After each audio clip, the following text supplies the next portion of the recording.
السلام علیکم محترم ناظرین، آج کی دل کو چھو لینے والی کہانی پیش خدمت ہے۔ رات کی تاریکی میں گرجتے بادلوں کی آواز، ہوا میں خوف کی سرگوشیاں اور ہر طرح سناٹا طاری تھا۔ پورا گاؤں نیند کی آغوش میں تھا، مگر عمر ابھی تک جاگ رہا تھا۔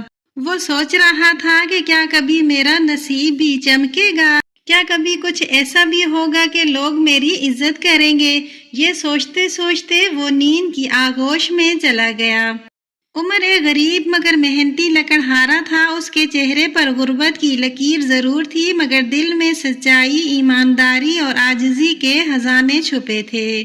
ایک رات جب وہ تھکے ہارے قدموں سے جنگل سے لوٹ رہا تھا، اچانک ایک پراسرار آواز اس کے کانوں میں گونجی، اسے اٹھا لو، وہ تمہارا نصیب بدل دے گی۔ عمر ٹھٹک کر رک گیا۔ اس نے چاروں طرف دیکھا مگر کوئی دکھائی نہ دیا۔ دل کی دھڑکن تیز ہو گئی۔ وہ قدم تیز کر کے چلنے لگا تو پھر آواز آئی، پیڑ کے نیچے دیکھو، قسمت تمہیں بلا رہی ہے۔ خوف اور تجسس کے ملے جلے جذبے کے ساتھ وہ ایک پرانے برگد کے درخت کے نیچے پہنچا۔ وہاں مٹی میں دبی ایک بوسیدہ خاک آلود ٹوپی پڑی تھی، بظاہر ایک عام سی چیز، مگر جب اس نے اسے ہاتھ میں لیا تو ایک سنہری روشنی پھوٹی اور لمحے بھر میں پورا جنگل نور سے جگمگا اٹھا۔ عمر گھبرا گیا، مگر دل کے کسی کونے میں ایک انجانی کشش پیدا ہو چکی تھی۔ اس نے آہستگی سے ٹوپی پہنی، تبھی ایک نرم اور مہربان آواز اس کے کانوں میں آئی، میں جادو کی ٹوپی ہوں، جو سچ بولے، انصاف کرے اور عاجزی سے چلے، میں اس کا ساتھ دیتی ہوں۔ عمر کے ہوش اڑ گئے۔ کیا یہ خواب ہے؟ کیا ایک لکڑہارا واقعی جادو کا وارث بن سکتا ہے؟ مگر حقیقت اس کے سامنے تھی۔ اگلے دن جب عمر بازار گیا تو اس کے پاس ایک نایاب لکڑی تھی جس کی قیمت ہزاروں میں تھی۔ ہر کوئی حیران رہ گیا۔ پھر عمر نے چند گھنٹوں میں اتنی لکڑیاں جمع کی کہ گاؤں والے دیکھتے رہ گئے، مگر اس کے چہرے پر غرور کا کوئی شائبہ تک نہ تھا۔ وہ ویسا ہی سادہ عمر تھا، گاؤں کا سردار جو ہمیشہ خود کو سب سے طاقتور سمجھتا تھا۔ عمر کی ترقی سے جلنے لگا۔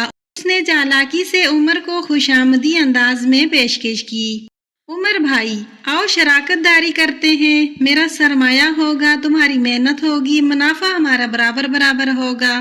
عمر نے ادب سے انکار کر دیا، سردار جی، اللہ کا شکر ہے، جو مل رہا ہے وہی کافی ہے۔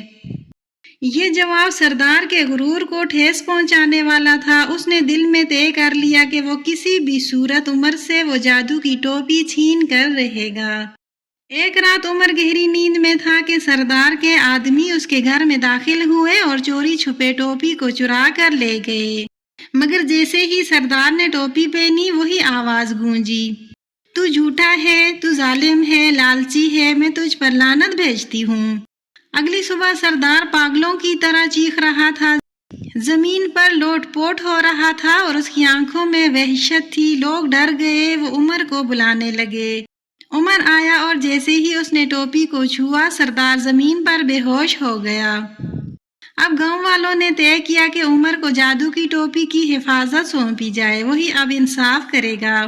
عمر نے عدل کے ساتھ فیصلے کیے۔ اگر کوئی جھوٹ بولتا، ظلم کرتا یا چوری کرتا، ٹوپی فوراً سچ بتا دیتی اور عمر اسے مناسب سزا دیتا، مگر اس نے کبھی خود کو دوسروں سے برتر نہیں سمجھا۔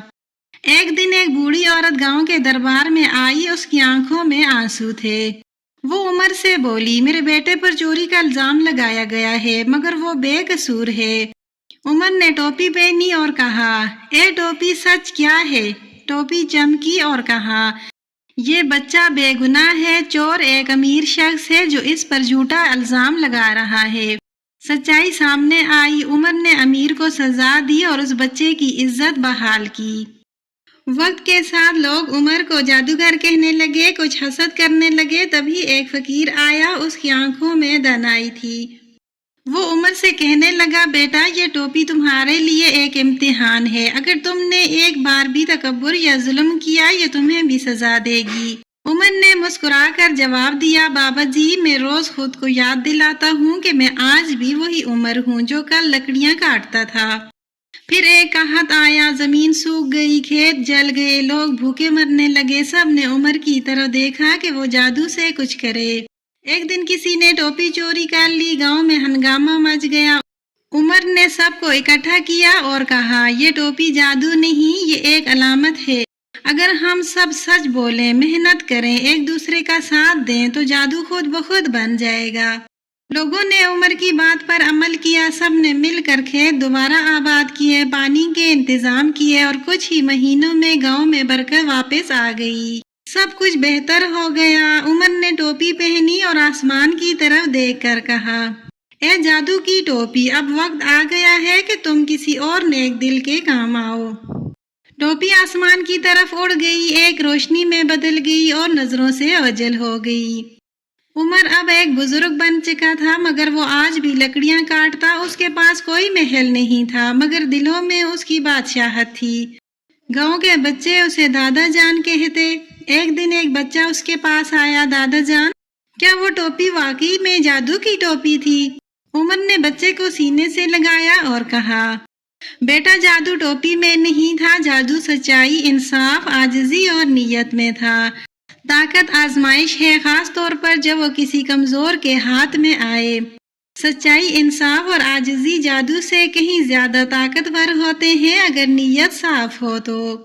آپ سن رہے تھے خوشبو کہانیاں ٹی وی۔ اگر کہانی نے آپ کے دل کو چھوا ہے تو ویڈیو کو لائک کریں اور اپنے دوستوں کے ساتھ شیئر کریں۔